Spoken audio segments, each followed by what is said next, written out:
In a world where literally anyone can host a podcast, two stoners come together to unite their marijuana and movie knowledge to bring you the latest movie review, as long as they remember to press record. Not this week, movie guy. This week, Jesse and Travis are gonna be kind and rewind, reviewing movies from the 80s and the 90s. Welcome to the show. I'm your host, Travis Aerosmith. And before I get started, I'd like to thank everyone for listening. All your likes, all your shares, your subscriptions, your comments, every little bit of it helps. And if this is your first time at the Blunt Movie Reviews, I'd like to let you know that we're blunt about our opinions. We're blunt about these movies. We try real hard not to spoil anything, except during our 4 minutes of spoilers.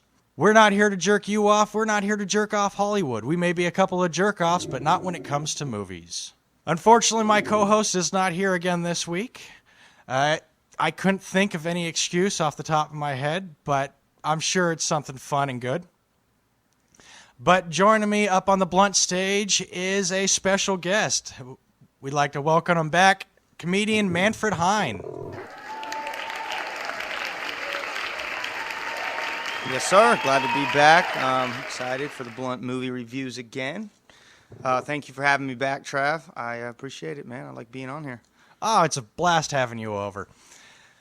So, comedy's still going? You still got the show every Monday? Still got the show every Monday. It is thriving, I would say, in my opinion. I love it. We get a big crowd, almost cult-like following. That's not like a bad cult, though. Not like Drink the Kool-Aid cult. Like we just laugh a lot, and it's a lot of fun. And then we all go to the magical patio and party. And that could be taken many different ways. Magical party. I'm thinking happy ending massages, maybe a mushroom trail. Honestly, all those things do happen on the magical party patio. Some of them might start there, and the happy ending might not end exactly there, but there is all sorts of people that end up on that patio, and it's all thanks to me, really. I don't mean to brag, but that I took a bar, where it was very conservative, you know what I mean, and now it's full of all different people, and we're all laughing, man, and that's what I really love about that show. That's what keeps me going to it, man. I'll tell you that much. And it's taught me a lot in comedy. So, come down, laugh, get some free drinks, party on the magical patio, and might get a happy ending. Who knows? Every Monday night in Boulder City at the Backstop. 9 o'clock. So, Manfred, you came down for another episode of Be Kind Rewind to the 80s and 90s. So, yes. I took 5 of your favorite movies from the 90s, and I threw them in the hat. We're going to stir up that hat, and you're going to draw a movie, and I'm going to take a bong rip. All right, sounds good. This week I'm smoking Grape Valley Kush at 31%. So here we go.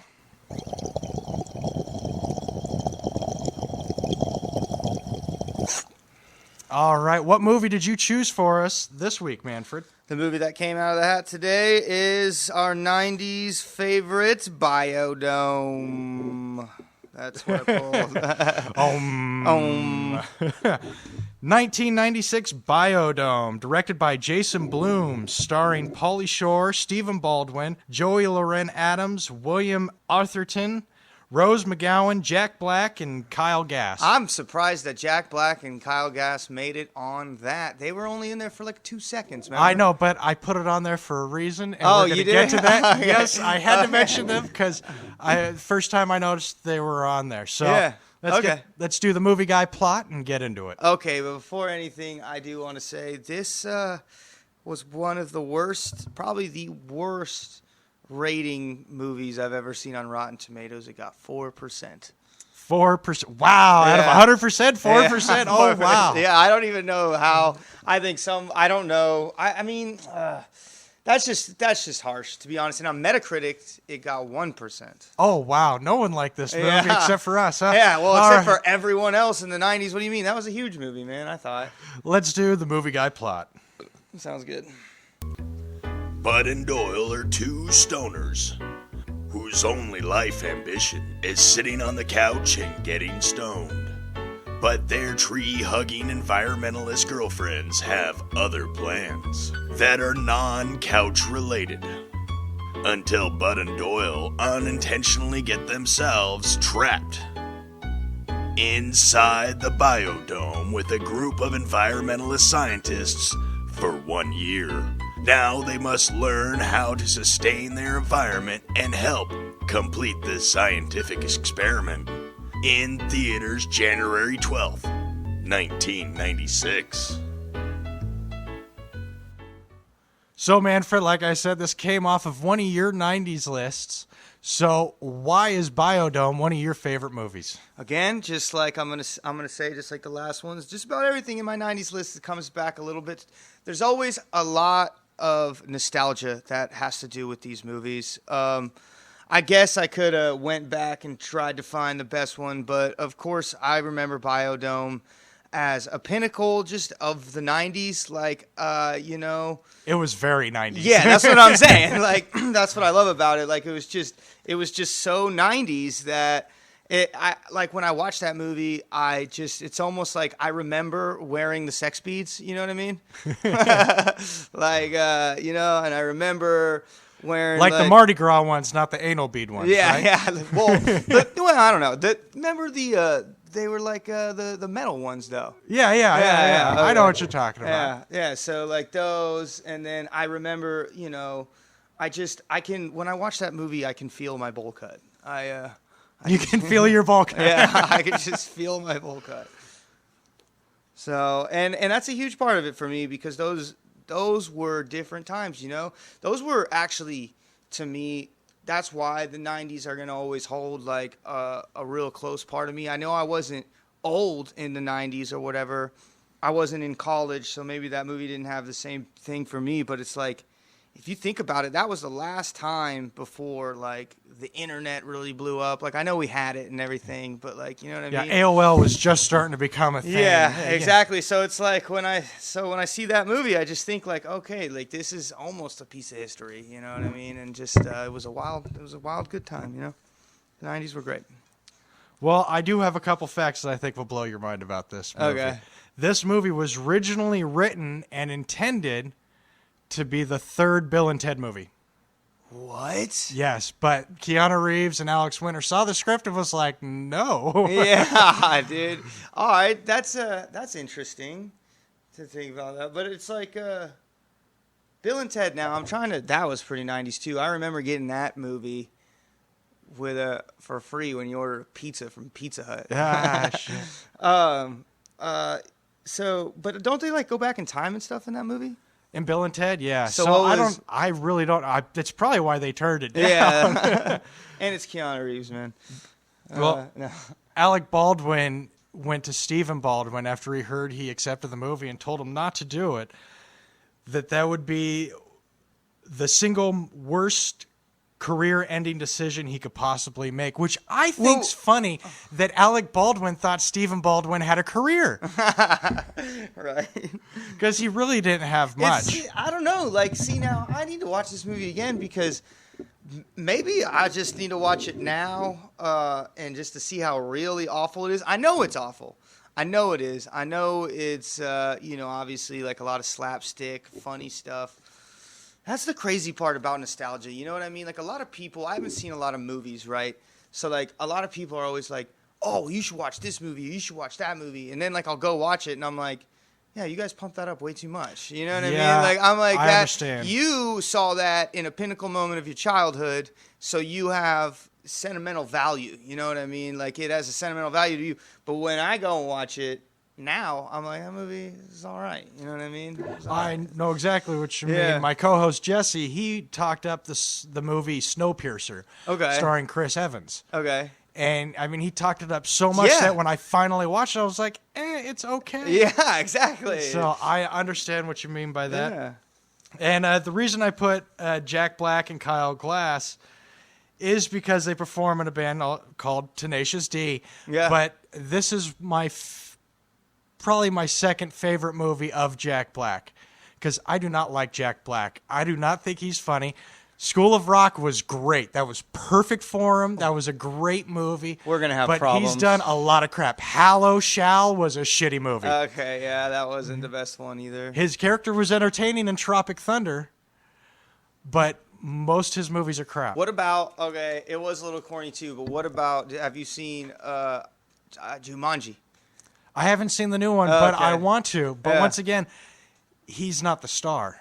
No, he's not. He's definitely not. What about Tenacious D? You ever seen Tenacious D? Yeah, which was okay. It was Okay, yeah, it wasn't. I really don't like their music either. Yeah, I get that. So- School of Rock was good though. But them playing in the middle of that massage circle in this movie was hilarious. You got to save some freaking trees. Yeah, it's funny that you think that's your second favorite movie from Jack Black. He was in the movie for 5 minutes. Exactly, because that really made it better for me because Yeah. he was only in it for 5 minutes. Exactly.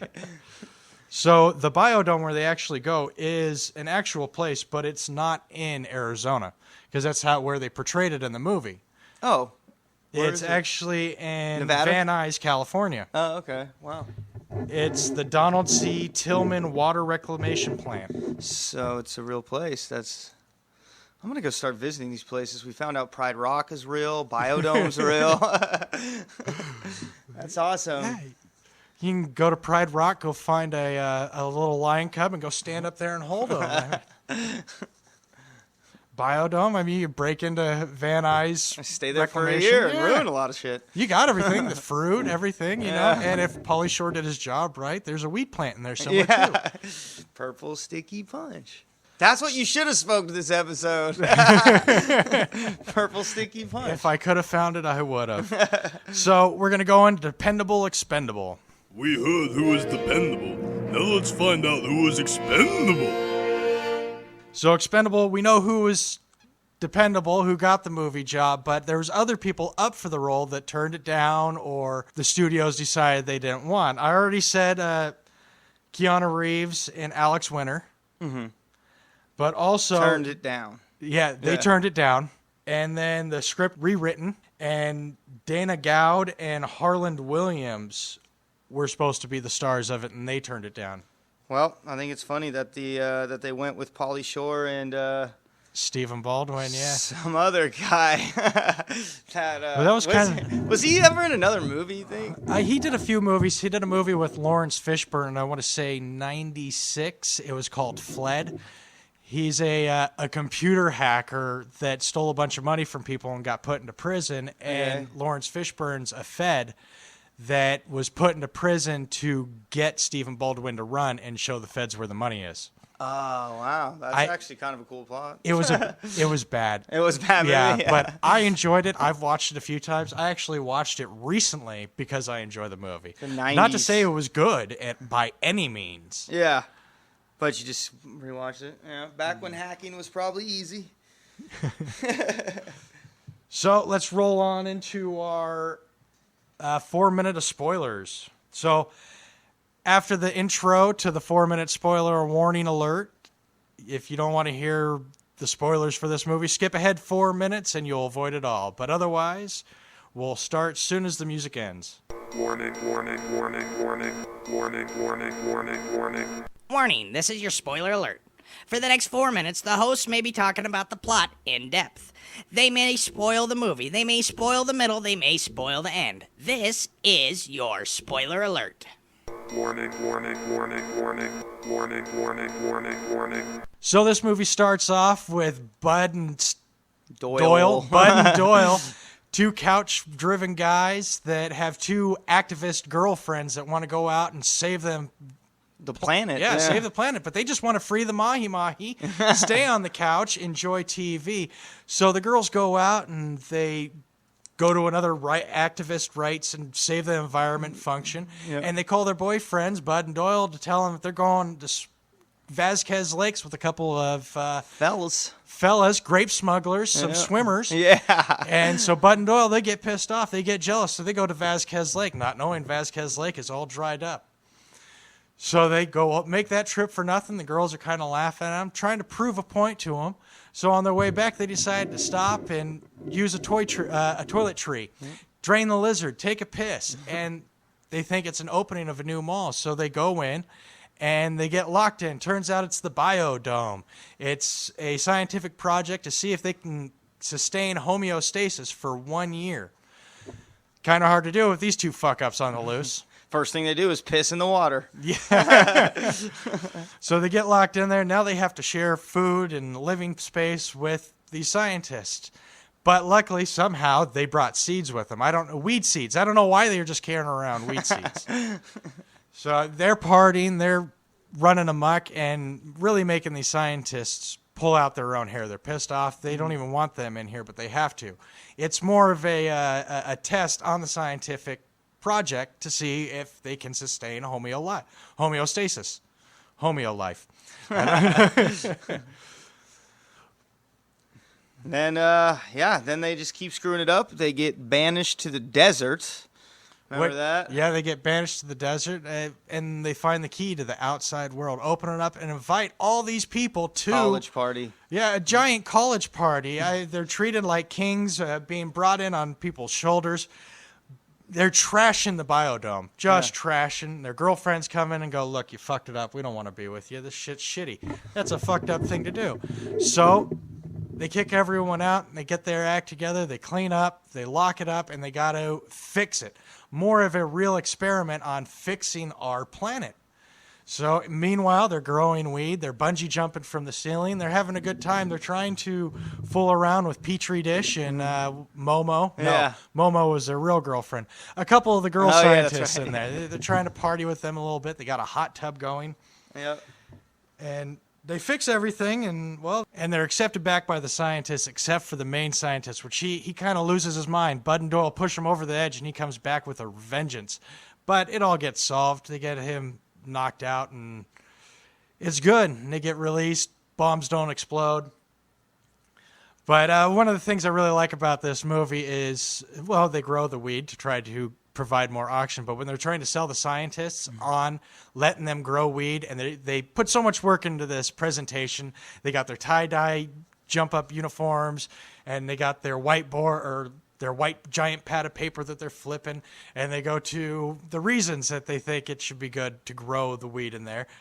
It provides oxygen for everyone. But anything else you want to add? I would say if you ever do see this movie on, TV or any streaming device, I would, go against the grain and watch it, even though it was rated a 4% on Rotten Tomatoes, which is by far the worst I've ever seen. But yeah, I would say check out. Oh, that's it. We're back. Oh. If you skipped ahead those 4 minutes, we're now back. Manfred, you were saying you think people should watch it. Don't pay attention to the Metascore. Yeah. Just have fun. Watch it. Of course, if you have some purple sticky punch around, I would suggest smoking that and just watching the movie and just know that it's fun. You know what I mean? Don't look for any deeper meaning. I mean, there's some it's definitely not highbrow humor. Yeah, exactly. So it's just something that you'd want to just, I would say, smoke a doob and watch and just kind of have fun with it, man. Have some cheap laughs. Yeah, Enjoy exactly. it. Yeah. Enjoy it for what it is. It's Yeah. not an award-winning. It's not Yeah. a trilogy. It's a Pauly Shore movie. And it's dead center in the 90s. And let the nostalgia, hit you if you have any towards that time frame in your life. But Little Men Without Hats. Dance Yep. if you want to. I love it.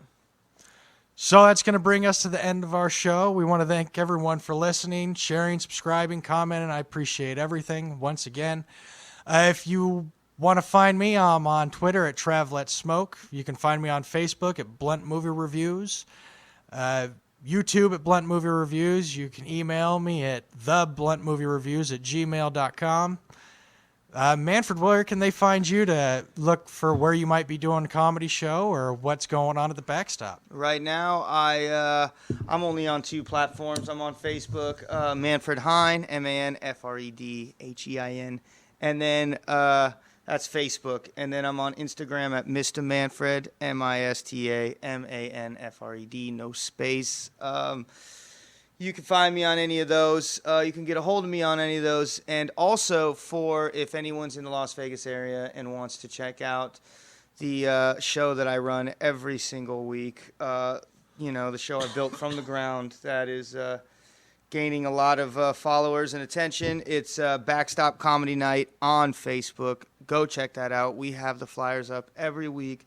And sometimes we just post fun pictures and videos, and it's just a good time. So make sure you check out any of those platforms from me. And that's really it for all I got going on. Well, thank you, Manfred, for joining us. I hope everyone can get out and see him do his stand-up. It's very funny. I'm entertained. I laugh every time. But I've been laughing at you for years. So. True. Thanks again, everyone, for listening. I hope to catch you next time. Yep. Thank you again, Trav, for having me on. All right, Bob, that wraps it up. Roll credits. Let's get out of here. Good job, everyone. Good job.